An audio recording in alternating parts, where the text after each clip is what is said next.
It has been a good news, bad news day for Michigan on the recruiting trail. One of the dominoes that I had kind of told you for a while needed to fall for the Bryce Underwood sweepstakes has fallen, but he is someone in his own right that we should be talking about. We'll talk about Elijah Dotson's commitment to the Wolverines, as well as the, I believe, somewhat unexpected, based off of my conversations, though I shouldn't say it was fully unexpected, but certainly not anticipated, flip from Jaylen Williams leaving Michigan for Wisconsin. Let's talk a bit of recruiting. This episode of Locked On Wolverines.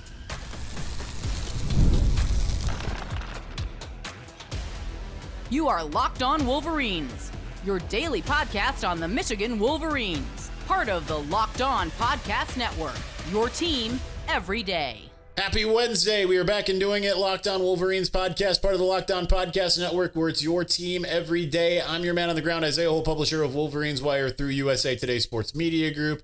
If you are coming along from the Bleacher Report app, where I just did a show, I regret to inform you some of this will be review. But nonetheless, let's talk about the commitments of Elijah Dotson, the decommitment and flip of Jaylen Williams, the upside and downside of all of that kind of stuff. So first, let's start with the decommit. Let's start with the bad news first, and that's Jaylen Williams, who flipped to Wisconsin. I wasn't really expecting that, right? I knew that there was some kind of smoke out there. The people I had talked to were pretty confident they were going to hang on to him. But that makes the second defensive lineman, kind of interior guy that could have played, either way, interior edge, whatever, who ended up flipping during the cycle, the other being Nate Marshall. And unfortunately, both were really big gets when they got him, and both are really big losses, of course. That's not to say Michigan's in a bad spot. They've got two interior guys in Bobby Kanka, as well as why am I blanking right now? Benny Patterson, committed to the class. And there's another edge guy, I believe. I had this pulled up before, but we don't like to do that. We like to try to be as off the cuff as we can for this show. But they've at least got a couple guys that are solid. They're in good position with a couple other guys like the Toby Hastrup, who's from Houston, who's going to be visiting this weekend. Quante Gillians, who just visited, the Syracuse commit. There's one other that I'm just blanking on. You've got a guy like Joseph Mbachu, who certainly could be still in play. Just got crystal balled to Texas, but he's a guy that Michigan made a strong impression with. He's a Michigan type of guy, right? So I think with the right push, despite him coming off of that Texas visit and it going really well, I think they absolutely could still end up landing him. I don't think that's necessarily a done deal at this point. I still think that there's options out there, but it hurts that you had two guys that were potentially really good options for you at that position, because let's face it, last year wasn't necessarily the best defensive tackle class that you've seen in history. I still think you can see some really good things from some of those interior guys like a Ted Hammond and an Owen Wafel, but you still would have liked to have another. The problem is you feel spoiled right now by having Mason Graham and Kenneth Grant. Now, we've never really seen this type of talent playing next to each other in Michigan history. I mean, you can go back to 1997 and make that case. But nonetheless, this is one of the best 1-2 punches in the middle that you've pretty much seen. So anything's going to feel like a downgrade to some degree. And there's certainly some players, whether Rayshon Benny, if he comes back for another year, really still like Trey Pierce and what he kind of brings to the table. Etta is still kind of working through things and certainly was the hype beast of the offseason. You hope that wasn't just a once upon a time Donovan Jeter, Michael Dwumfor type of hype that we used to get every single year, and hope that those are that he's actually going to take that step in year 3, right? Like, they've got some talent there, but you want to build on that with a little bit more flash and panache, I think, right? And when I say that, that doesn't mean that they're just like these flashy players, but you want some You want to go into a season feeling like, okay, I have pretty good confidence that they're going to be able to do some real good things with this guy, right? So I am curious to see if it's just those that I mentioned, or if recruiting picks up here in the next couple weeks and it ends up getting some eyeballs, right? Like, I'm not saying Bryce Underwood is coming to Michigan. I am not saying that, but I am sticking with my 60%. Like I've been saying, I'm not changing anything that I've said for the last, week and a half. And if that if that does happen, if it plays in Michigan's favor, that is certainly going to get some people to suddenly look at Michigan that may have been kind of like waffling a little bit on their current schools or still going through the process like an Mbachu, that would suddenly be like, oh, hey, wait a minute, Michigan, what you doing over there? I see you. That's some, you want to go out for a drink? You want to see what what's going on? Is there a movie you want to see, right? Like we can feel this thing out a little bit. I think that is one of the things that can happen if Michigan is able to close on that deal. And one of the dominoes that Michigan absolutely needed to close on that deal did in fact take place with Elijah Dotson ending up to flipping from Pitt to Michigan. Now we're really early in segment 1, but I'm going to go ahead and call it because we want to move on to talk about Elijah Dotson, what he brings to the table. And I guess we'll throw in a little bit of Bryce Underwood in there as well, because that's something that we talked about. Again, I going to continue to adhere to what I said on Monday, the Dr. Strange quote. And I know a lot of you are really mad at me. A lot of you say in his word salad, you have to read my codes, man. You got to listen to the codes. I'm dropping hints at things. You just got to listen for them. Remember I said Hercules Mulligan? And that was referencing, I said that a month ago or the Monday after the MSU game. That was referring to Connor Stallions and being at Belleville. Okay. And some of you picked up on that after the fact. That's just kind of where we're at. I have to do the Dr. Strange quote here. If I tell you what happens, then it won't happen. And in this case, it's more if I tell you what's happening, it won't happen. Or what has happened, it won't happen. All right, so let's move on and let's talk about Elijah Dotson. What is the outlook for a player like him committing? Because he should be celebrated in his own right, and I want to make sure he gets the credit he deserves there. So let's talk about him here in just a moment.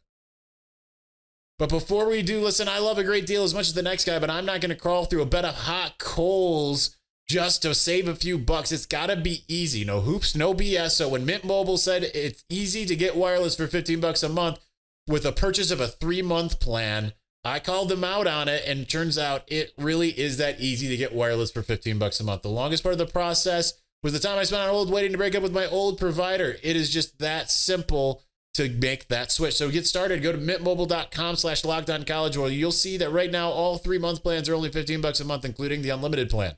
All plans come with high-speed data and unlimited talk and text delivered on the nation's largest 5G network. You can use your own phone with any Mint Mobile plan and bring your phone number along with all of your existing contacts.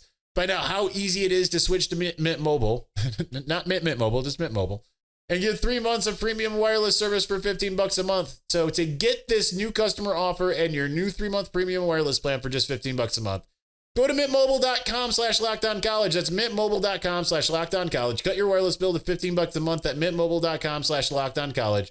$45 upfront payment required, equivalent to $15 a month. New customers on a first 3-month plan only. Speed slower than 40 gigs on an unlimited plan. Additional taxes, fees, and restrictions apply. See Mint Mobile for details.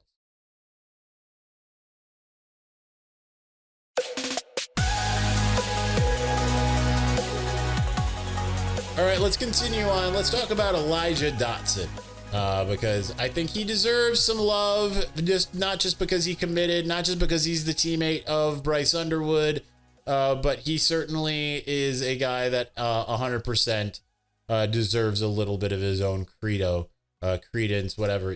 I don't know. I don't know what I'm saying. Okay, I just don't. I'm trying to pull up his info. I had it up and then I closed it. Still getting used to this new monitor situation here.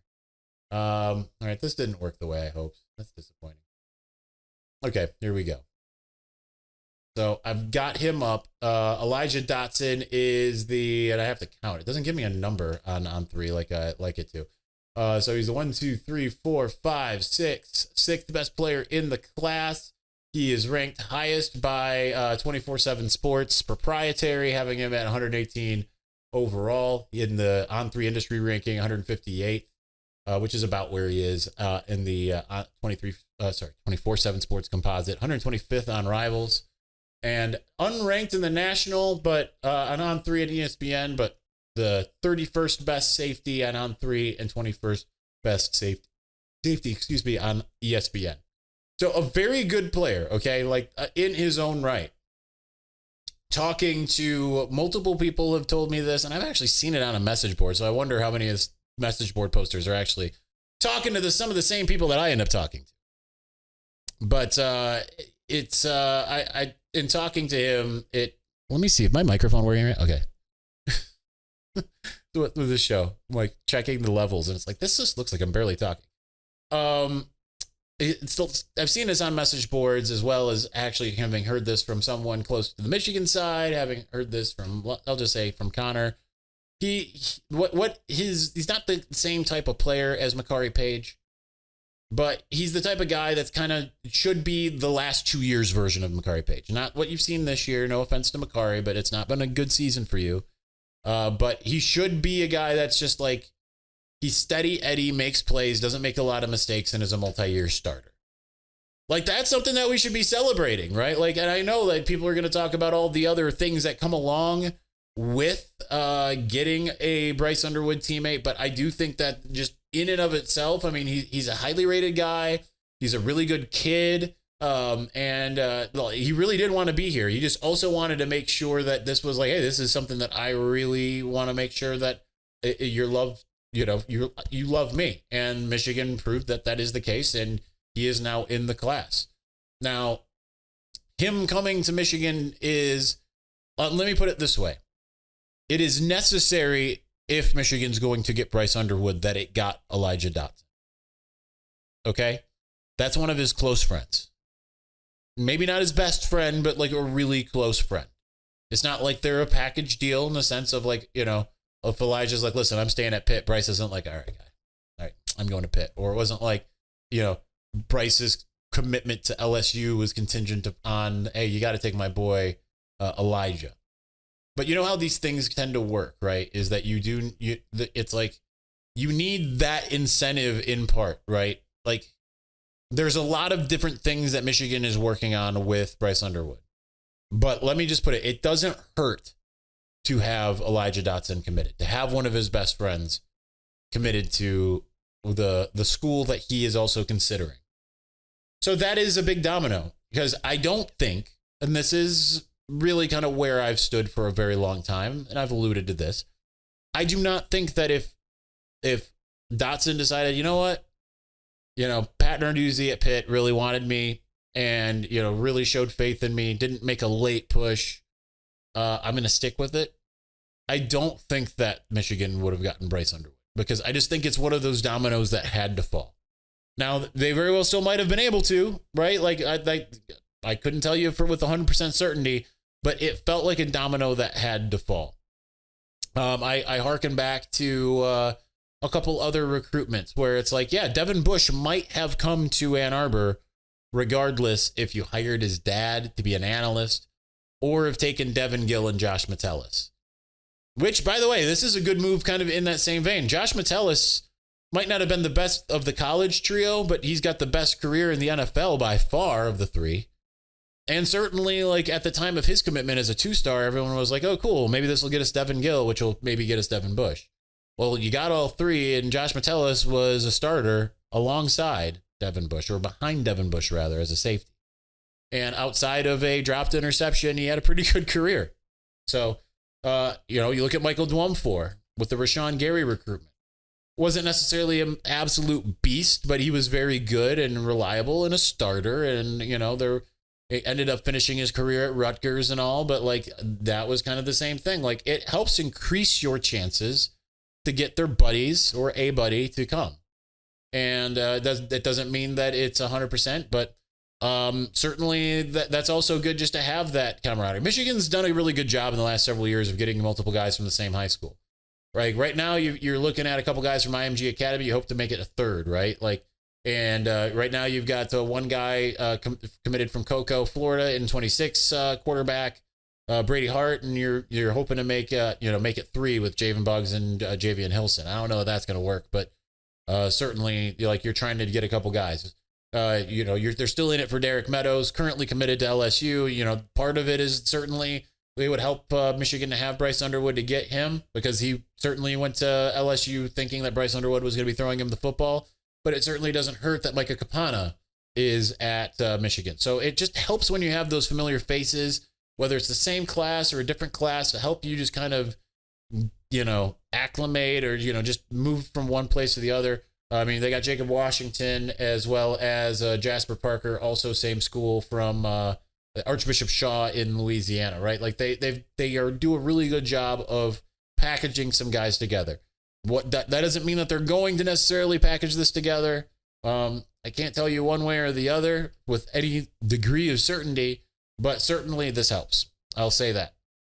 All right, let's move on. Let's just talk about this Michigan Northwestern matchup, because obviously it is one that no one is really caring about outside of who's going to be at the game as a recruit and can Michigan become bowl eligible, because it's just how the season's gone. No one's really excited about a late season matchup between two teams. One's 2 games away from bowl eligibility and one is 1 game away, right? Like that's, no one's writing home about that.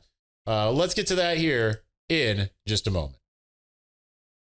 But before we do you want to celebrate with and stay connected to people who are far away? If you're missing someone this holiday season and want them to be a part of your festivities from afar, or you want your loved ones who are far away to feel close to you, well, then we've got the perfect gift for you. It's Skylight Frame, which has got a touchscreen. It's a touchscreen, is the touchscreen digital photo frame your whole family will love. Upload thousands of photos with your phone and watch them appear in seconds. It's super easy to use. Setup takes less than 60 seconds. Now that's speaking my language right there.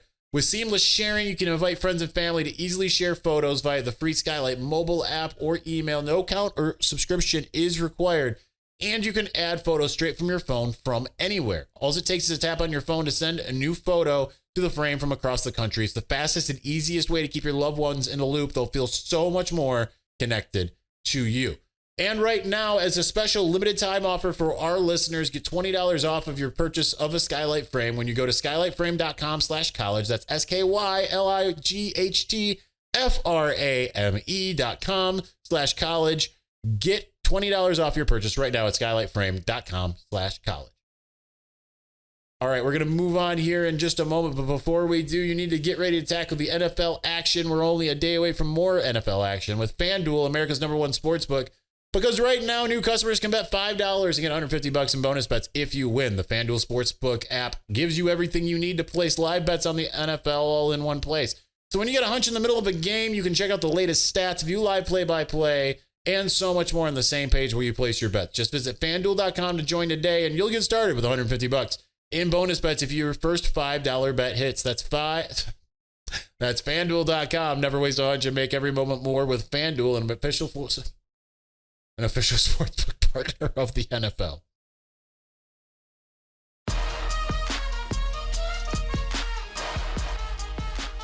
I don't know what's going on with me. The end of segment 2 there. I got the yips.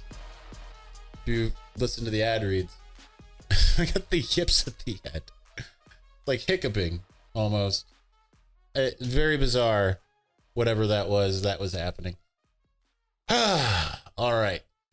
Let's talk Michigan Northwestern. I know that there's some concern, can Michigan win, because Michigan's not looked good really in a lot of the games, right? But like Northwestern, even though it's 4-5 or 4-6 or whatever it is on the season, I can't recall offhand.